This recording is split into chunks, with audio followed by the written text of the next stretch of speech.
Bloop. Oh, we're online. We are on the line. And both of the sound things work. I'm wearing Sound a things. sound. Oh yeah, take off your blanket, Jarran. Otherwise, people will know you're a grandma. Fucking Grandma Zen, straight up here. All right. Good morning from sunny Sydney, and what I don't know what the weather is in.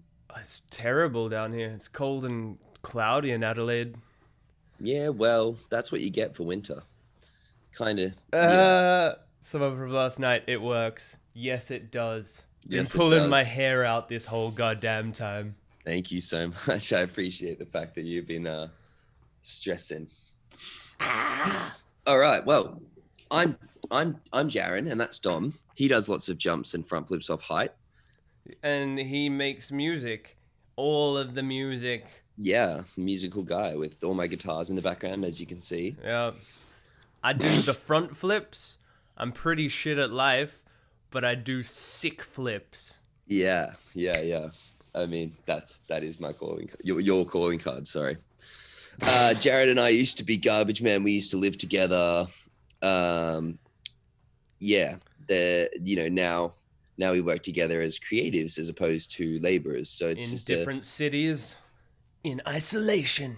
In isolation, except I only really have to apply social distancing, not isolation. I'm just isolated all the time. I don't see people. I saw some people from the Isolation parkour community the other day, and I'm just like, I'm People. gonna leave. I got People. stuff to do. I'm getting out of here. I got beats to make. What's the last 24 hours of your life consisted of, Jarran? Mostly holding my breath underwater and freaking out about last night with the sound not working. So you've improved your time with breath holding? So now I'm basically doing it as I'm doing laps underwater, and so I get about 5 breaths in between the laps. So I think I'm up to about 250 meters with 5 breaths in between. That's pretty cray-cray. It's just a mental game. It's all that mental game. I've been reading a lot because I haven't been Underwater. making music. No, the pages get wet. Then, well, you got to read to the fishes. I thought the saying was sleep with the fishes, but... Yeah, but we can't talk about that online. Oh, no. Anyway. Can't talk about tragedy. Tell me what you've been doing. What have I been doing? Well, yesterday, woke up, did some editing, kind of trying to get ahead still and catch up to now. So I want to be able to shoot a video and then edit it the next few days after I shoot it, instead of shoot a video, dump the footage, and then wait 2 weeks to 3 weeks and then edit it. So I'm trying to churn all of those down. So mostly because you're running out of storage on your computer, yeah? That's why I like to cycle it instead of having 20 projects in there, yeah. Because then you get to render one out and then they're like, oh yeah, you can't render anymore until you've cleared all the projects. And you're like, shit, if I clear the projects, I lose all the footage. So yeah, it's just figuring out the best cycle for those sort of things. And I think that's something that most people can kind of take away with their own output, is if you cycle it, look at Stora and the videos every Monday and now join videos every Friday. It's a system. One, it's easier for you because you're producing it like a work day as opposed to this like cavalier off the hip, but also you're giving your audience a clear and driven time period for them to go, dedicated time period, sorry, for them to go to and tune in. Yeah. And then we went to Secret Beach out in Mossman, and we could see that's Saturday night. Wait, is it actually called Secret Beach, or No, is it a secret beach? It's a secret beach. You're gonna like the name of it. It's called Athol Beach. Athol. You athole. You athole. So yeah, there's a lot of puns yesterday made about the Athol Beach. And yeah, so we were down there. It has views of the city. Went on a little date time. It was really special. Did some stretching in the sun. Yeah, it was just a nice time. Really good way to relax and wind down while still being active in recovery. Because if I just sit around all day, then my muscles will seize up. So going out and stretching and fart-assing around, does a little bit more.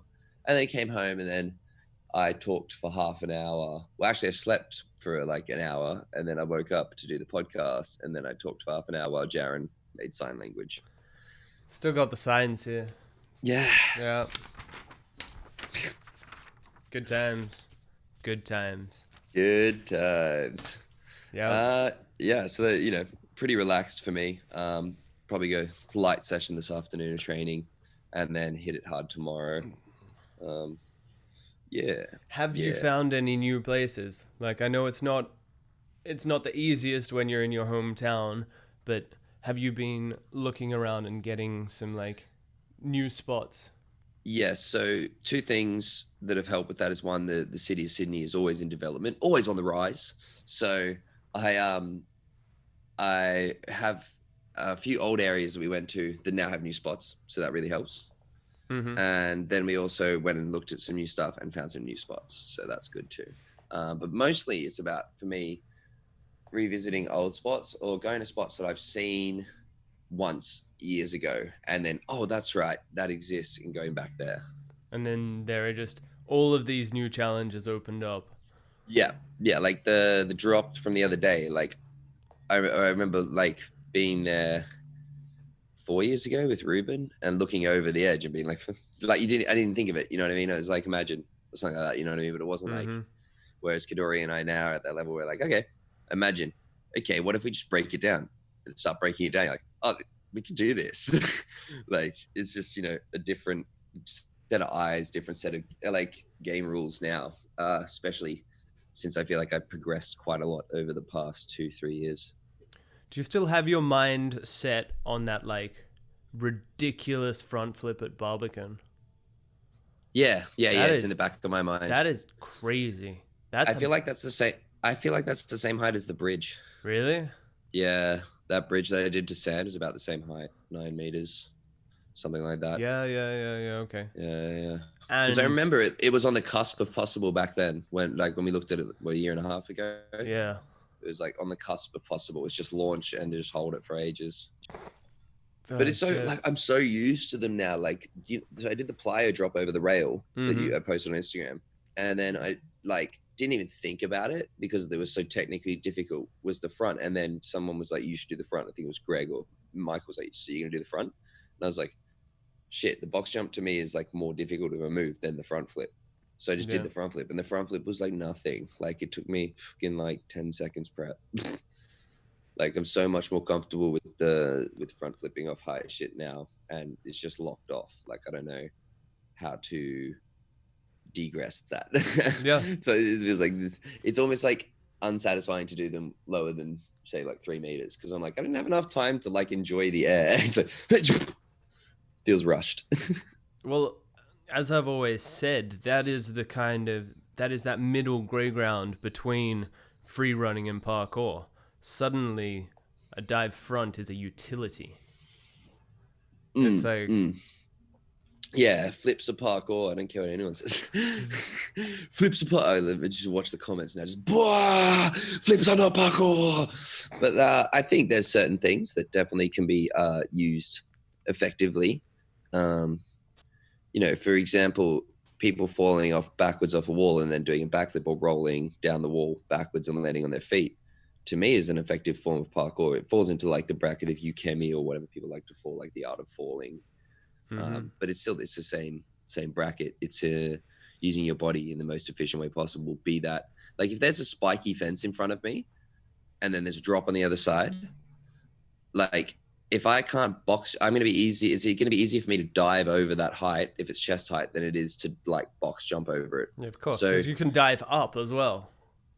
And then you can dive, spot, rotate, and calculate. Whereas if you jump, you're kind of just flapping and hoping. And that's if you get your feet over the rail. So to me, a front flip in a lot of ways can be more effective and used as a parkour tool for sure.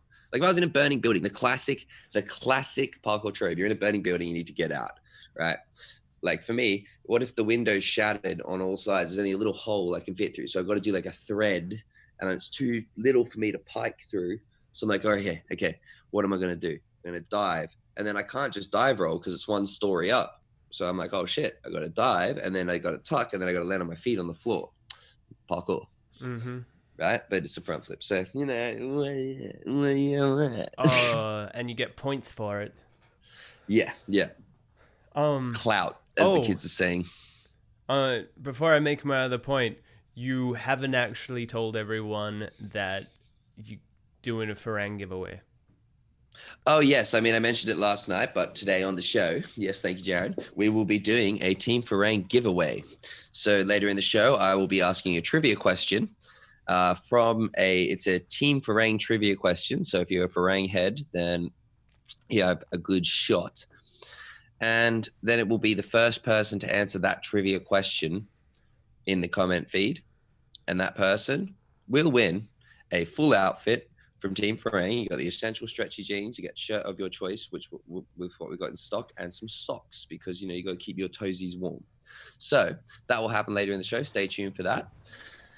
Our main topic from today will be developing calluses, something both Jarran and I think not only literally do, but also metaphorically think about a lot. Can you give me some new Farang gear? Because I always get your hand-me-downs, but so this is a singlet that you once gave me. No, that looks like it's in good nick. I think that's how Jason designed it. Yeah, maybe not. It's no. Check out the back now. Trust me, yeah, that's how Jason designed it. He was like, it'd be good if you could get like a speckly sunburn print on people. Literally? No, figuring out the bet. No, God no.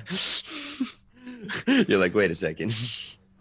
No, I can just see someone trolling for that. I could probably organize that. No, just give me your old shit. I don't care. Cool, I have some old shit. But all my old shit already has holes because like I got the new jeans and then I went sliding on my butt on concrete a bunch of times and then I tore them. And I was like, oh. I have seen you slide on concrete a bunch of times. Yeah. It's like an urban slippery dip. Oh, by the way, we have our first conspiracy theory on the chat. Mm-hmm. Good times. Oh, what's that conspiracy theory? Bill Gates is doing a pandemic. Oh, yeah. Yeah, but that's because he is. Oh, obviously. Oh, Bill, he's out there. He's like, oh, you know what I should do? I should ruin the world because I have lots of money. Mm-hmm. Nah. Oh, Nah.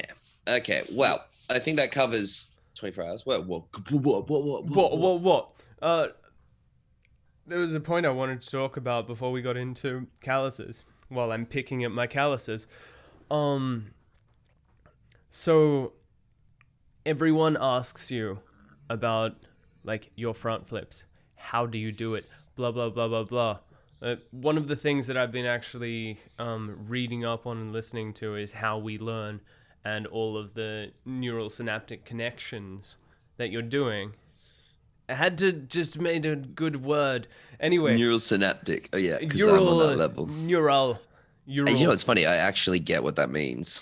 It just sounds stupidly technical. The whole law is when neurons fire together, they wire together. So the more you do something, the more it just becomes an ingrained motion. So basically, neurons fire together, they wire together. Yeah. Sorry, go on. God damn it. Keep focused. I'm gonna remember it.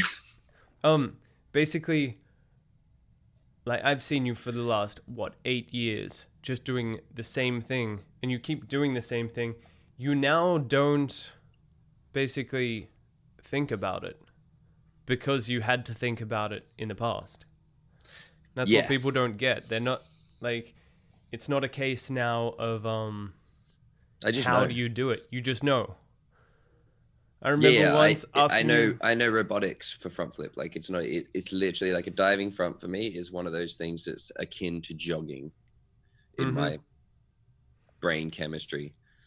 Like, because you don't have to actually put much force or like, because it's all done on like dropping and gravity, you're just falling. So you just have to fall well. That's all you have to do for a big front with flip. The right timing.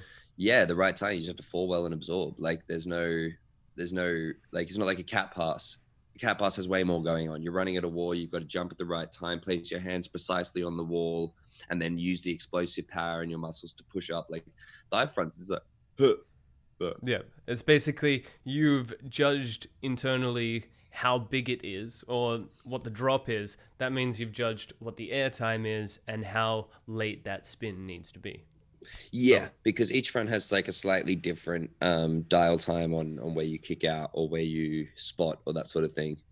But when you've done enough, they're all within that same realm. So like the one the other day it's down the road from my house, is like just over some stairs and then there's a drop after the stairs. I've done ones where I had to clear shit and then do the drop after. So I knew how to play it without having to overthink it. Like there's just not a stretch.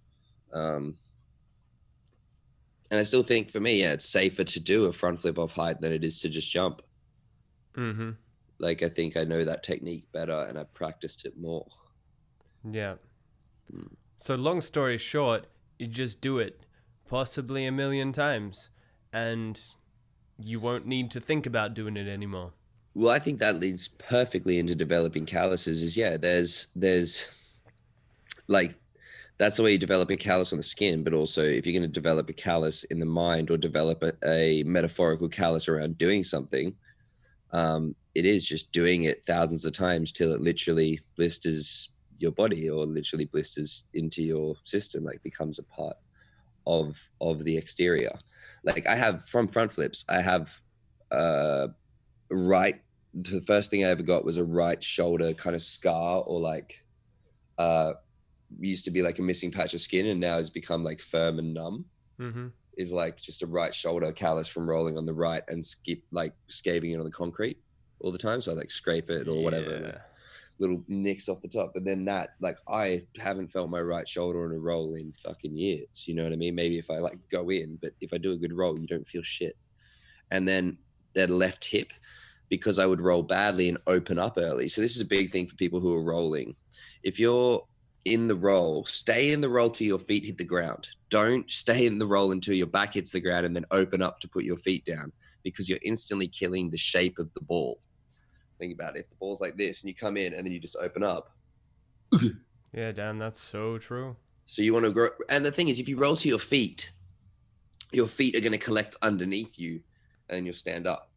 So because I opened out a bunch, I have this massive lump on the back of my left hip.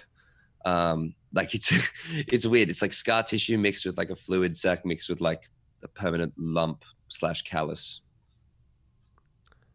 Yeah, cool.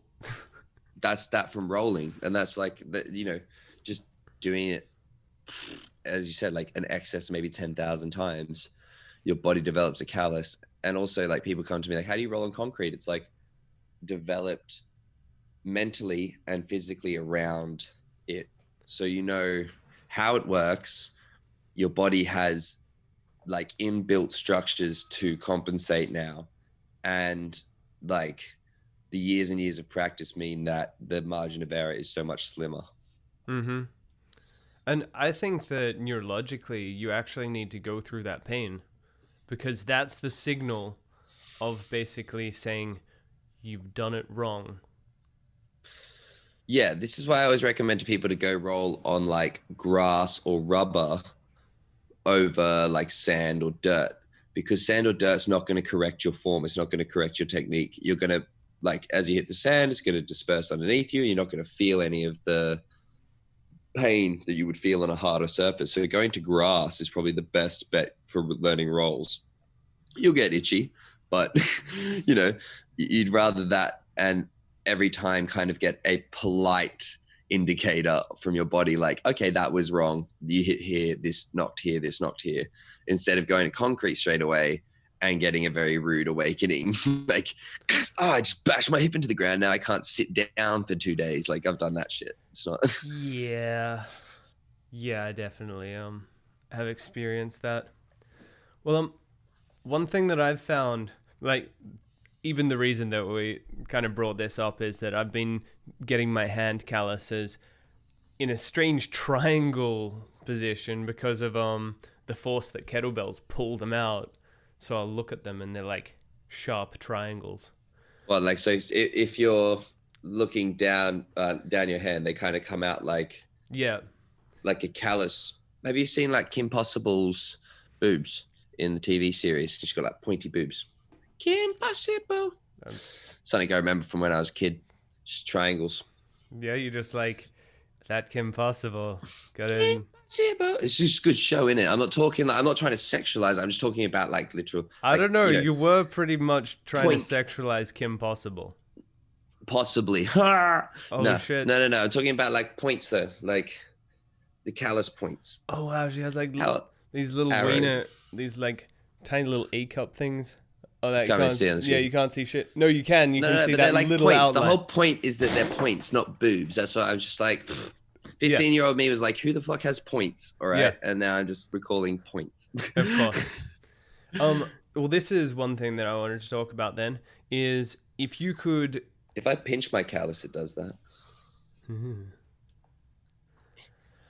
All right. If you could develop, if you had to develop your calluses again, what's one thing that you like wouldn't do with developing them? I wouldn't shy away as much from swinging. Every time I was developing calluses or like my hands are getting more firm, I would like kind of shy away from swinging and ripping for the fact that then I wouldn't be able to swing or use my hands for a lot of stuff for a couple of days. Usually because you tear pretty big in this section here or in this section here. So then your whole pad of your hand, and it's just like, you use your hands for everything, so it's really annoying. So I would kind of shy away from that, even though I always big talk about you have to be tough, you have to be tough. Or if I like came close to ripping, I would just be like, fuck it, leave it. But now my hands are really, really, really like thick. Like I notice even like I don't like almost have like less puncture, more puncture durability and more temperature durability.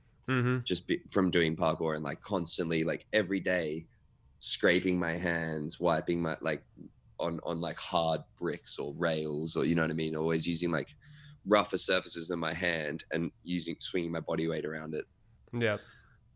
Well, someone actually asked, are you prone to blisters? Do you still get blisters? No. I think from figure skating that bred getting blisters out of me pretty quick. What, like in general, like yeah, because you rub on your ice obviously. skating. Yeah, so you What rub about for your hands? hands. I don't know. They really started getting like callousy, I guess 1920. No, but then garbage. Yeah, garbage changed everything. Because we were garbage men. And so what would happen? You wear the gloves, you get morning moisture, sweat, bin juice, whatever, and it would soak into your hand.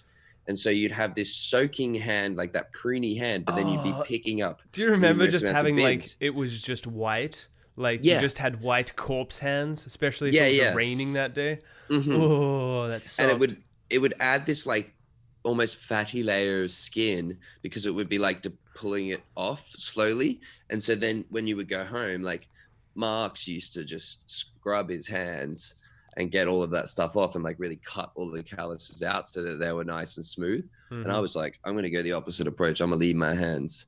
And they've just become, so they've become really, really like thick. Also, bashing your hands into the ground is really bad and can suck, but then you kill nerve endings and then you can bash your hand into the ground and it doesn't hurt as much. So that's good. Is it? So basically your hands are the equivalent of someone that does Muay Thai. I wish. They're not that good yet. Yeah. My back is the equivalent of someone that does Muay Thai. Yeah. So like my lower back and shoulders, I can like hit them and they're all like got markings and they're all like, you know what I mean? They're all like got that little scarring and shit that they do too. And here, this is my kickboxer shin. Oh, that makes sense because like all the things. If you roll badly, you tap it. I did that a few times and that had like the fluid and it comes up like a bulge. And that's not that fun. I remember seeing that a few times on you. Yeah. I used to just put this over it, right? So that I would like be compressing it and then also would have something to protect it on the roll. So if you look at a lot of the old videos, I have this like on my elbow. It's because it would protect me from when I was doing big fronts, especially on concrete, because if you like concrete reduces your margin of error so much and that's where you're going to develop the most calluses, is just hitting concrete over and over and over. You're like, dum, dum, dum, dum, dum. Yeah, definitely. Like what I've found, so I need to develop a callus on my thumb, on the side of my thumb, for playing the slap bass, and like this thing would turn into a fried egg. Like it would be a full blister with then a little blister in between, on top of it, basically. But one thing that I've found now is like ripping calluses is the worst. Like I would rather now pull back the intensity of my training than That was my bar thing. So you have the opposite to me. I wish I was more frivolent with that. You wish you were less intense with it. Well, I remember like back in the days, it's that kind of like less intensity, more consistency. Like do it every day, but never get to the point where you're going to rip that callus, because what? That puts you out from doing handwork for like a week, maybe 2 weeks. But yeah, that was always my fear. That was always my fear. But if you have like something that's on the verge of ripping, you can kind of treat it and work around it a lot more than a big rip. Yeah, that's for sure. Yeah. So I don't know. I feel like for me, I know for a fact it was just shying away from the annoyance and the stinging. Like the times that I did it, I'm like, this stings and I can't use my hands. And every time I wash my hands from using the toilet, it hurts. Like, you know? Yeah. So that kind of whininess was that's why I'm like, maybe I could have been a bit more gritty and had like super like thick hands in the palms. Just drink a cup of concrete. Should be better at swinging as well, because I think that really capped my ability with swinging, because I was like, I'm not going too hard on the bars because otherwise I will rip my hands. Yeah, definitely. Well, that bars, you were a bit of a late bloomer with the bar work. Dude, I'm not even bloomed. What are you talking about? I can do like 5 things on the bar and it still scares me to like swing catch. Like my trust in my hands isn't very high. It used to be a lot more, and then I had the wrist injury in China, and then I kind of kept falling on them. Yeah. And then from there, it was like a very slow beat back to being able to do handstands, being able to walk on them, being able to just like have full use to them. And then even now, I heard this the other day. I saw that in your latest thing. What it was the airtime video. Yeah. You were all bandaged up, and I'm like, what happened there, boy? So I just did like a side flip to an electricity box and fell off and hurt my wrist. Easy. Like just fell from like 2 meters to the ground, landed on a curb. So my hand went like, but usually like that probably would have broke some other people, but I just kept training.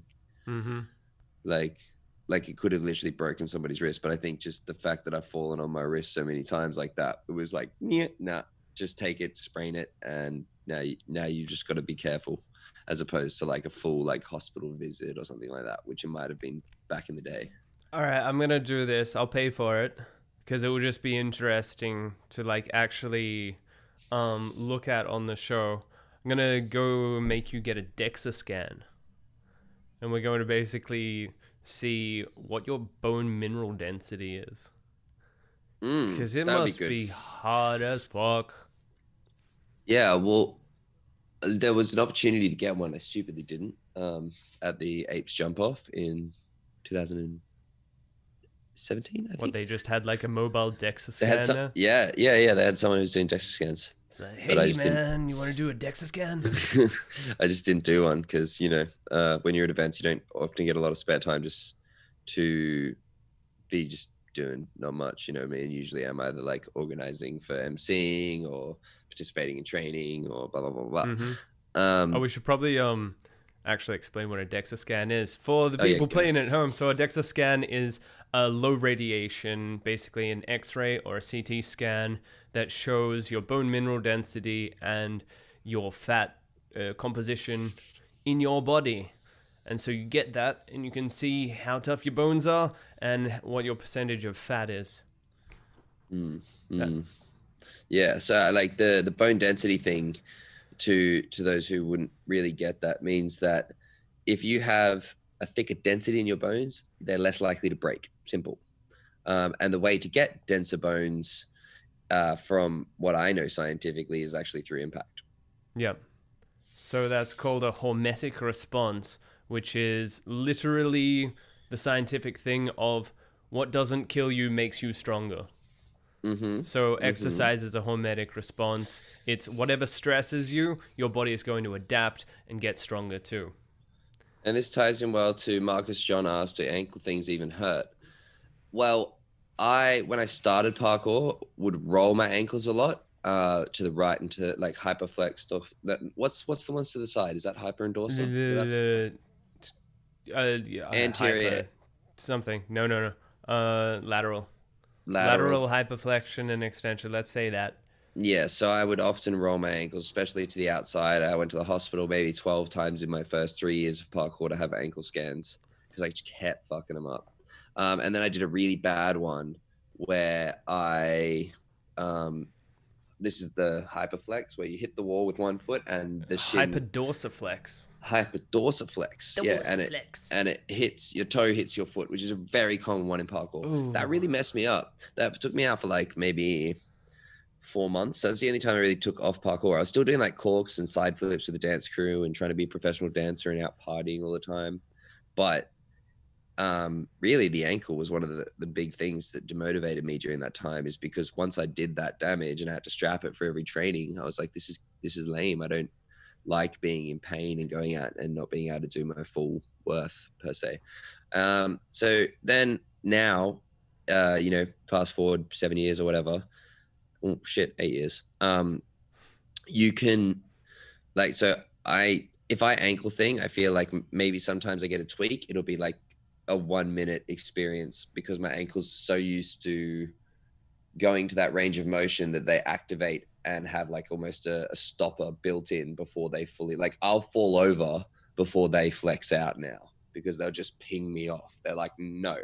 And it depends on your type of ankle, I think. So you've got people like Endis, people like Michael Kadori, people like Matthias Mayer, who have incredibly flexible ankles and therefore can go through that motion in a strain without stressing their body out. So like what I call going full Endis is where you put 2 toes to 2 ankles, like 2 toes to 2 shins. Oh, that's crazy, man.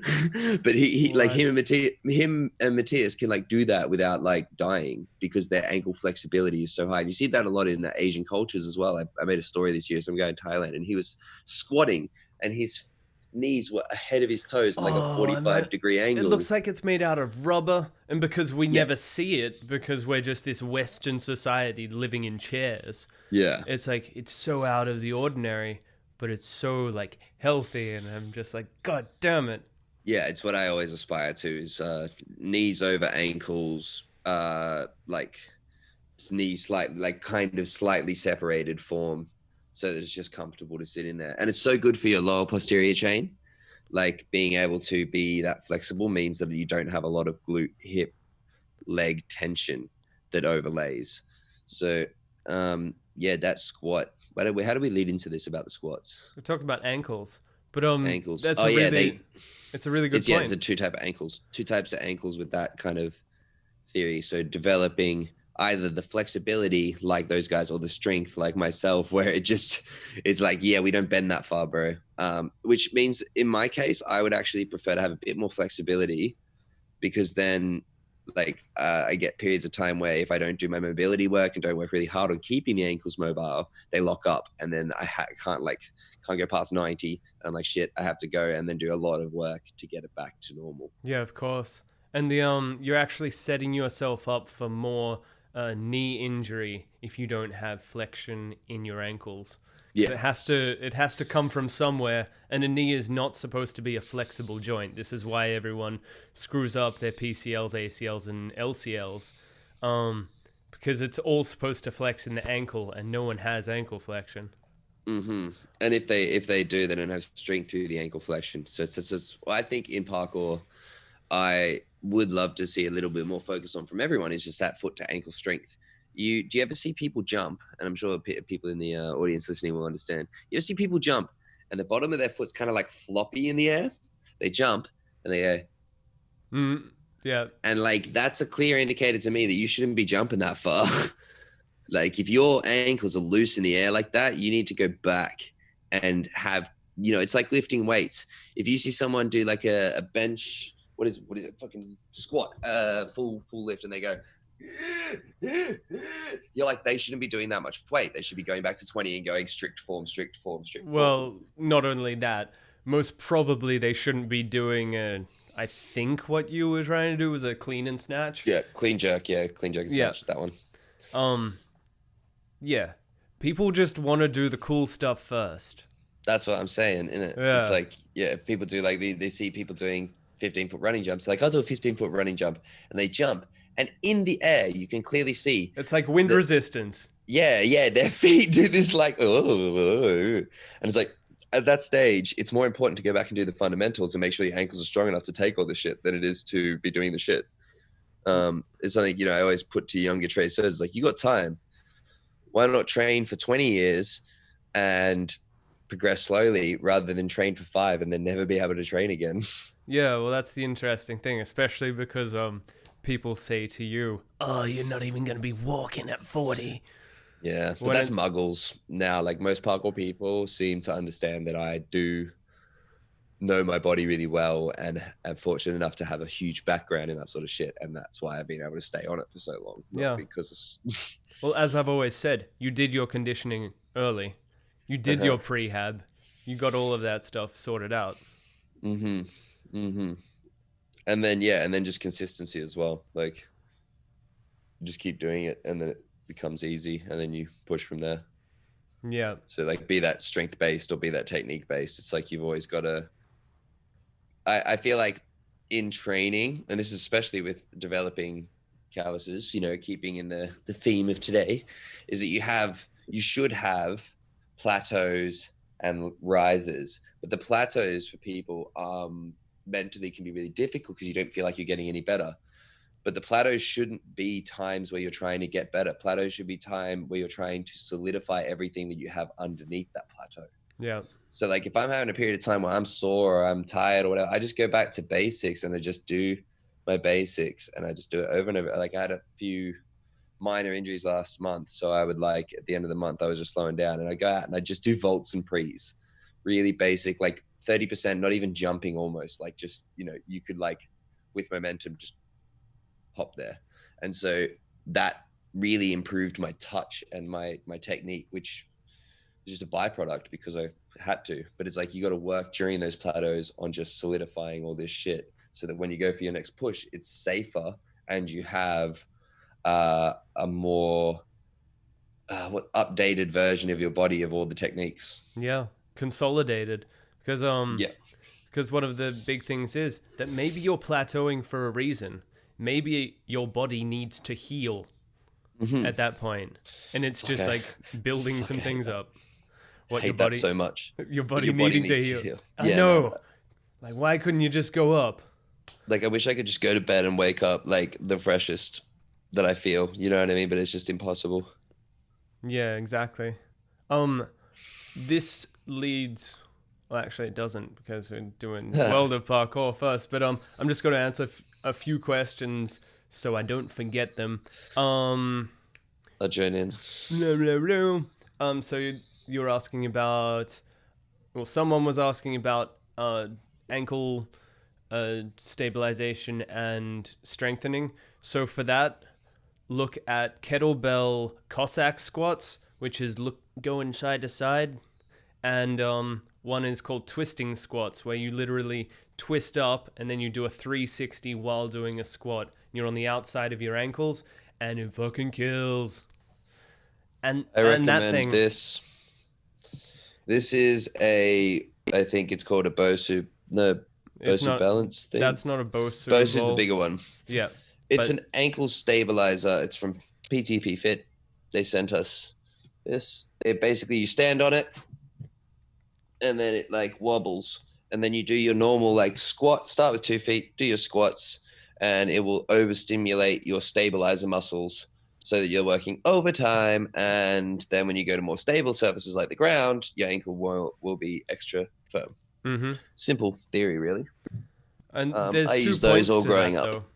There's 2 points in the fact that you're looking at nerve proprioception.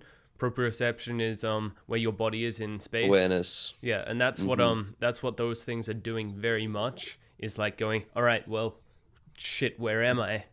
And you have to fire your nerves to get it stable.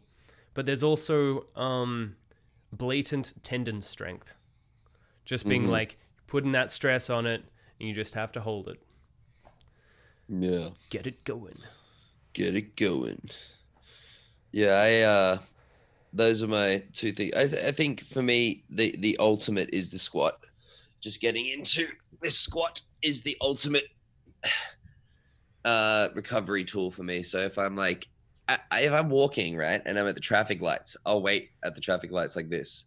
Yes. And people always looking at me, but it's like, it's better than standing because I'm realigning my change. So then when I stand up and walk next, everything's going to be moving in a better cycle than it was if I just stood and like locked up with bad posture. Well, do you do any mobility work while you're in that position? Just side to side, and sometimes bouncing, especially before training, because I find that you want to be strong in this little range, because if you do bottom out on your jump, then you need to be aware, like, okay, my legs can handle that, because otherwise you're going to stress them out. As soon as they go here, they go, and all the front of it goes, oh, my tendons. Yeah, of course. Well, one thing from that is called a prying squat, which is basically you're getting your elbows into your knees like that, and you're just pulling your hips apart. It's an amazing hip opener. Like this. Yeah, like basically like that. But then you can do you know who Ido Portal is? Yes. Right. So what he does is you stick one into your knee, but then flex your thoracic spine and basically point up to the ceiling. I can't do it, but yeah. It sucks. It basically constricts your breathing. Oh, constrictor. All right, let's field some questions from the audience. Some more of those.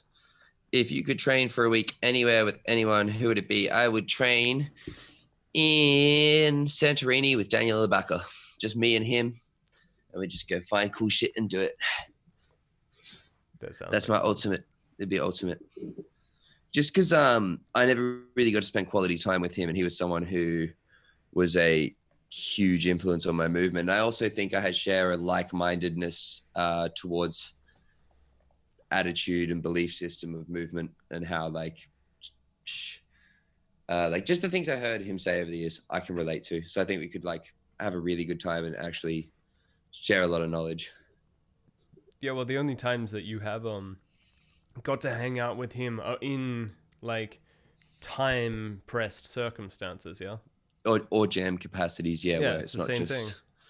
Yeah, it's like everyone's playing their little role. How do you stop your knees hurting? Mine kills all the time. So one of my biggest I guess theories in parkour is that a lot of knee pain for athletes comes from tight quads, tight hamstrings, and tight ITB bands. The ITB band is it's essentially like an elastic band that runs from your kneecap to your hip. And if it gets tight, it becomes like a guitar string. So you wind it up, it's like wow, wow, wow, ding, ding, ding, ding. So you want to loosen it back to rubber band status so that it can be bendable and durable. And if that is tight, I'll kind of try and show you on camera now. Just take your pants off. So it's this outside part here where the Farang print is for the new baggy swaggy pants, right? So what I do to get at that is either put the tennis ball in there and lay on that, or I tuck this leg that is sore behind, and then I reach over the top of the other leg towards it. So then I'm getting a stretch from here all up my back like that. And that seems to save my knees. I think that is a big knee saver. Well, I remember getting on the trucks, and like at one point I just had this recurring injury, which was just that. It's the ITB pulling on the outside of the knee, and it just sucks to do anything. And it feels like your knees like grating on rusty. Itself. Yeah. One point that I would put into that is that The ITB is just a big thing of tendon, so it's pretty hard to release. But if you get up to a muscle called your TFL, your tensor fasciae latae, at the top of your hip, that will actually, it's connected to your ITB, and it will just kind of loosen that out. Mm-hmm. I suffered from terrible Osgood Slatters as a teenager, to the point where I couldn't kneel on the ground. I don't know and when what my that knees, Osgood Slatters is a growing pain. It's a growing. So basically, you start growing, and your bones grow faster than your muscles, so they pull on your kneecaps, and then you can't use your knees very well. As a teenager, I had it real bad. Which is surprising because now I have no knee issues or anything like that. So I think it's not a precursor to death. I just think like knee death. I think it just means you're going to grow, and then you'll adjust. I think it's about doing all of these things, the prehab that we just described, and just being patient as well. This sucked for like a year real bad, and then I kind of forgot when it phased out, but it just kind of slowly disappeared. And then I never really thought about it again. But it's a growing disorder. So disorder, I say, is a heavy word. Growing pains. So when you finish growing, it should go away. That's the logical theory there. It shouldn't hang around for any longer than that. We don't actually know how old the person asking that question was, though. They said 12, 13, 14 years old. Oh, you serious? Did you have it? Yeah, right. All right, guys. I think it's time for Weekly World of Parkour. And I think we start Weekly World of Parkour off with the pop quiz. What do you think, Jarran? Yeah, do it, because then we can... So we're going to be doing the Team Farang giveaway. Get your fingers ready, everybody. Oh my God. And there's a 15-second delay, so we'll just be watching this, being like, who is actually the first? So, for the Team Farang giveaway, you will be receiving a pair of essential stretchy jeans, a t-shirt of your choice, and socks of your choice. So, the question that I put forward to the viewers now is, what is Zen's password in the latest Farang video? I give Zen a password in the latest Farang video. What is his password? The first person in the live chat to type that in correctly will get a free Farang outfit. Once again, the question is, what's Zen's password? He always forgets it. He can't post on Instagram. What is Zen's password? And we wait. Ding, ding, ding. Oh, shit. Oh, damn. That was quick. No, what? I cannot pronounce your name because... it's in a different language. But this guy has just won himself a free outfit. I don't even know what language that is. Can you look up his channel? I think it's Japanese, bro. I don't think that's Japanese characters, though. Okay. Congratulations, bro. What's your name? Type your name. Tell us your name, because, you were the winner, man. Sexy Rice Ball 69. So on it, bro. Oh, congratulations, yeah. So what I'll get you to do is, if you can message me on Instagram with your information and your details. He is Japanese. Boom. All right, my bad. Yeah, bro. We've got a Farang outfit coming your way. So I'll put you in touch with Team Farang, and they will organize the sizing and everything. Make sure you're correctly fitted, my man. Well done. So everyone, give a big thumbs up. I know you didn't. If you didn't get it, you're going to be disappointed, but we'll be doing more of these. So stay tuned and give a thumbs up. Give support to my main man from Japan. Dude, that was intense. Like, Yeah, we were laughing before the show, being like, people are going to have to go back, watch the video, blah, blah, blah. Nah, no, man, people are straight fanatical. on it. People are fanatical. I love it. I love it. Well done, guys. Well done. All right. So on to Weekly World of Parkour. So the Flight or Fight Academy entries just, I think they close momentarily from now. And the Flight or Fight Academy is a new competition that's popped up, run by Holden and Chad, who I believe are the main people behind it. They run Fight or Flight Academy in Minneapolis. One of those. Maybe it's Minneapolis. Wait, is it Fight or Flight? Fight or Flight Academy. there's such like the two guys that I know that are involved are just such amazing, like positive, well-rounded parkour people. They just want to get like the best for all parkour people involved. So they are offering a $10,000 cash prize. I don't know where the funding's coming from, the gym or coming from an exterior source, but 10,000 could change a young athlete's life. $10,000 is an immense amount of money, especially to just win from a video competition like that. I don't think we've ever seen such a large amount for a video competition online before in the sport, and it's really exciting. Unfortunately, the first topic I want to talk about from it is that Kalen Chan had a horrible accident when he was like prepping his line for the comp. He did a Kong gain of full, but he had pads down, and so when he landed, his foot stayed in the pad, but he kept spinning. Oh, no and way. He snapped and popped something. He just won the Tempest competition for his line, which was an outstanding line. He's top pick when it comes to any time of competition lines and composition of free running. Like, he's always up there, top contender.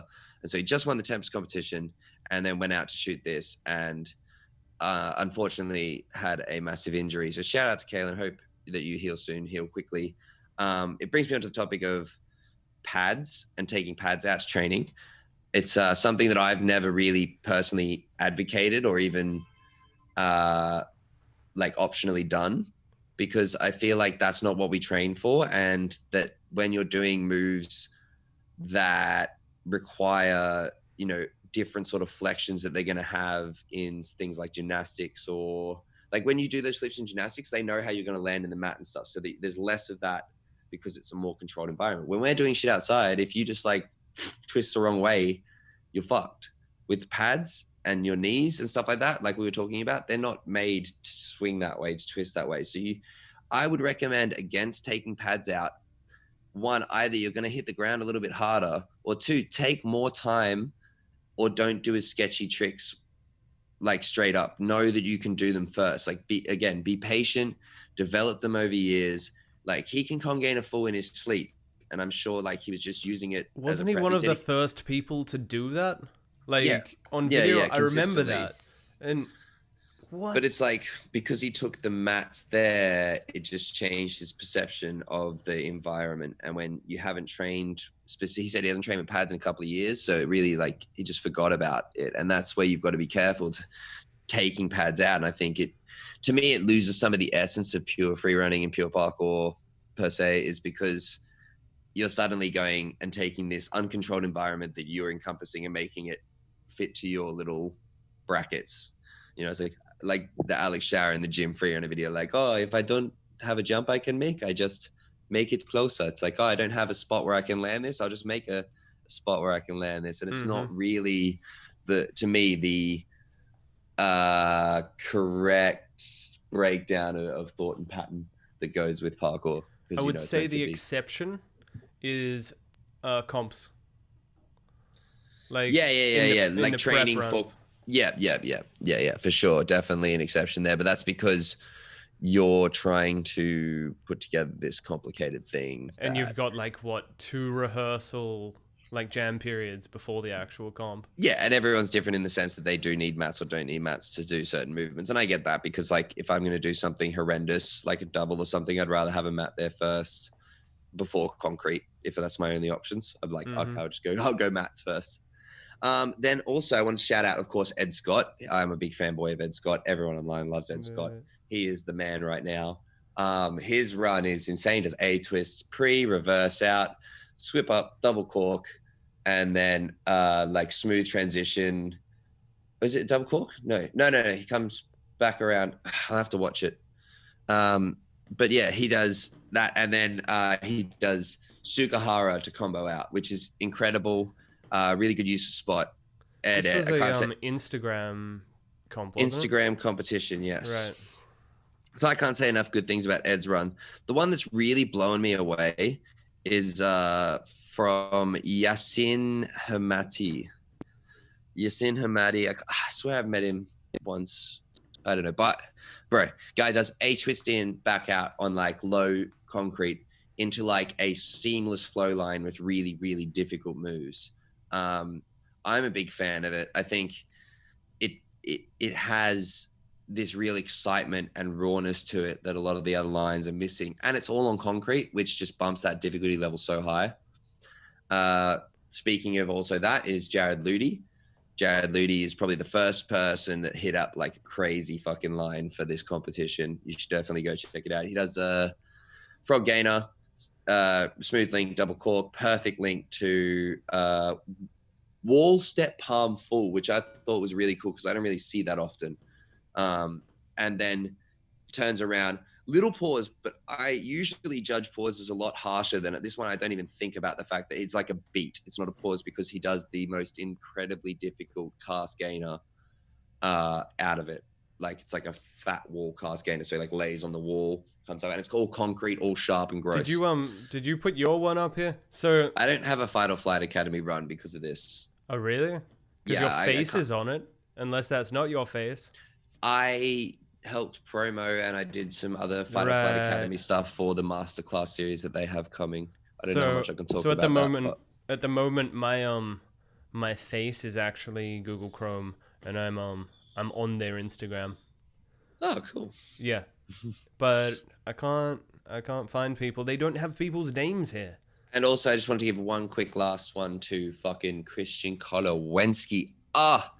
I think that's my absolute favorite. After I've seen all the lines, like he's so smooth and technical and difficult, and like, man, he puts together this line of like insane, difficult things and does it so well with that like trademark Kolowensky flow.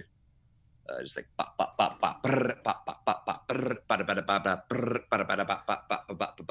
like, you know, that's how he moves, man. It's sick. Of course you're impressed by that. Like that's your whole thing, is like putting the rhythm into a line. Yeah. He's and he does it with such a quick tempo that it really impresses me. You know, you got those people who move with like a less like a boom boom boom boom, boom, boom, boom, boom. Like Benj, for example. Benj, one of my favorite, and he has like a slow rhythm. It's like boom, boom, boom, boom, boom, boom, boom, boom, boom, boom, boom. Whereas like you look at, Christian Kolowensky, or 3-Run Koval on Instagram for people who want to see that. 3-Run Koval, Coval. He's just like, it's like a little like, and I'm into that. I also saw Jams reopening, which is really cool. There was an In Motion Academy held one of their first official jams. I would, again, beg all of you out there to reach out to Jam Easy with jams that are reopening so that we can post them and we can get the most kind of exposure back to the parkour community as it reopens to everybody. I've seen there's more happening, and we want to be involved in making sure that everybody is aware of all these details coming in. So send your information to info@2jameasy.com and we will get the parkour community tight knitted. All right, I'm on it. How do I actually get this? How do I send you jams? Contact? Yes, contact. And then it goes, I have a jam and also a pickle. Yep. Yes. And then you do that. Yep. And that's how that goes. Click that in, do the stuff. Yes. So the more you guys can do that, it's good. Okay. I've got a question yes, for the viewers, actually. Who would you like to see us get on the show? Very good question. Because like we would like to get more people on the show. We'll be having some guests come in, but who do you guys want to see? When will that give you value? Blah blah blah blah blah. Yeah. Because we know, like for me as well, I wasn't trying to keep it too wrapped around just parkour, but I feel like that's just the natural kind of lean that it's taken, obviously. So if you want to see parkour guests, let us know. I have good contact with pretty much everyone. I can try and get them involved. Kadori, people want Kadori on the show, yeah? That's easy. Be prepared for me to just shit talk him for like an hour. That's my. I'm just like, hey, he'll say something. I'm like, what'd you say? Say that again. Yeah, say it better. Say it differently. But not in a harsh way, just in like a big brotherly way, you know. Okay, cool. Jason, Toby Cigar, Pasha. Oh yeah. So you guys just want like heavy hitting mainstream all, free runners. Yeah, just all of the glitz and the glamours. I mean, no one asked me for Joey Diaz. I would have done that, you know, just hit him up. Hey, fucking, you guys are in Australia, man. It's fucking cool, man. What a guy! What a legend. Yeah. Yeah. The other thing is Soul Destroyers sold out a lot of their stock, which is really cool. We, as Team Farang, we also want to thank you because we've sold out of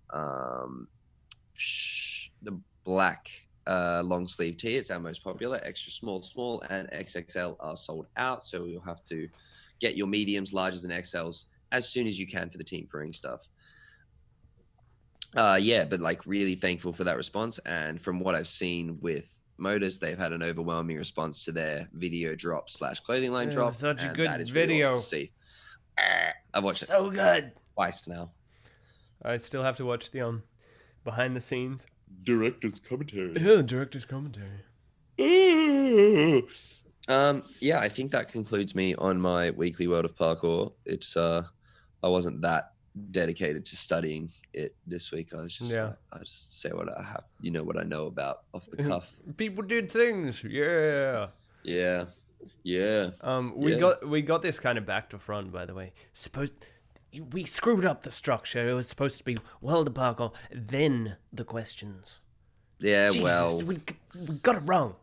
Yeah, I actually have a question just to screw with you, which is Dom. How much do you eat, and would you consider going vegan? I don't think Red Bulls are vegan. Thanks for any words of wisdom about this. Bro, I'm just gonna eat meat, and like if I was to do a diet, it would be carnivore diet. Like I don't diet, I just eat. I don't eat that much anymore. I used to eat a lot more. Now I probably only have like 1 or 2 big meals in the afternoon, evening period. So like sometimes I eat at 4 massive meal and 8 massive meal, or like 6 massive meal, 10 massive meal, and then pretty much liquid the rest of the time. Sometimes I eat at like midday if I'm hungry before I go training, but very rarely. Yeah, that's I don't diet. My dietary theory is output over input. So if you are doing more and using more energy than you're putting into your body, then you're not going to be putting on weight, or the extra bullshit that you're putting in with the sugars and stuff is going to be worked out. So, you do have to be semi-conscious. You can't just live off like energy drink only. You've got to like, even when I have my Red Bull, I drink it with water because I feel like that's the best way for it to hydrate through my body and I get the most effective use out of it. And then on top of that, you want to be eating good foods. Like for me, it's good steaks, good meats, good mushrooms, and just staying hydrated as well. Those are like the really, really big things. And that way I feel like the caffeine that I use with Red Bull is an effective tool in my training. I will answer the question even though you didn't ask me. So basically, intermittent fasting is a thing, and that's what Dom is talking about. He does it with caffeine. Cool. One of the big things is if you're not going to go down legumes and eat beans and things like that, you do need to look at how you're getting your protein sources. And mushrooms. Mushrooms are sick. I'm just on a mad mushroom kick at the moment. And I don't need meat, but I love meat also. That's my whole thing. I'm Captain Raccoon. Yeah, you did that. Roach. Yeah. I look like a raccoon. Yep. What do raccoons do there? I'm like, that's not right. No. I don't know. That's, we're hitting on an hour and my concentration levels are dipping. Dude, I'm amazed you can concentrate for 10 minutes. Yeah, I've improved. Life's gotten slightly better. Yeah. Well, it helps that the whole podcast is basically us just like flitting from one subject to the other. I think that's what conversation is, really. I mean, I'm not I like the fact that we had a 2-word like thing that we were Oh, we did, didn't around. we? And that's it. That's it. Developing calluses, easy, broad topic, and then you just talk, because I think it's stupid to try and pre-think or pre-plan what this narrative is supposed to be, because the idea behind it is that it's just purely interactive conversation. Yeah. And that's the thing. You give it completely the freedom to just go in whatever direction. Like, we were talking about calluses, and we basically went into the ankles and knees more than anything. Yeah, true that. As for what you can expect for videos tomorrow, people, if you're going to tune into that, which I would very much appreciate. Boom. We're up to vlog 386, where I'm at the beach in DY with a bunch of people. Tristan, Sean, Greg's there for a little bit. Michael's there. Michael does some big beefy standing precisions. That's fun to watch. Kaduri. I mean, a lot of people don't realize that Kaduri's name is Michael, because like he is just Kaduri, and then I refer to him as Michael, and people are like, who's that? So yeah, Michael Kaduri is Kaduri, and yeah, he does some nice big hoppity hip hops, and got some good flippy stuff that I'm proud of in there. Really fun up tempo video. Yeah, I've decided to kind of shorten the length of some of them to keep it more grabbing and full of attention. So hopefully you guys enjoy that side of things. Yep. That's my news, bro. That's my news on my channel. That's the game. Yeah, we need to talk about what music we're gonna make. But I'll just make a bunch of music and it will be good. Spectre, by the way, it's Vans Ultra Rapid Weld. And it's always Vans Ultra. It's just it's a thing. Okay. The one I like. Shall we get out of here? Yes, if I could just make a reminder for man from Japan, who I still don't know how to read his name, if you could please send me your information via either YouTube or Instagram message so that I can put you in contact with Team Prying and we can get you your outfit. And congrats, because that was so fast. Yeah, you the man, bro. That was ridiculously fast. The joke obviously resonated with him and it's stuck in his mind. So good job there, Jason, with your sense of humor. Yeah. All right. Yeah, that is all. Thank you all so much for tuning in. Yeah. We will see you next Monday night, not next Tuesday. Yeah, won't screw up the sound this time. Well, fingers crossed, you know what I mean? Maybe. Yeah, I might. Oh well, we'll see how it goes. All right. Catch you guys soon. Peace. Blah, blah, blah, blah, blah, blah.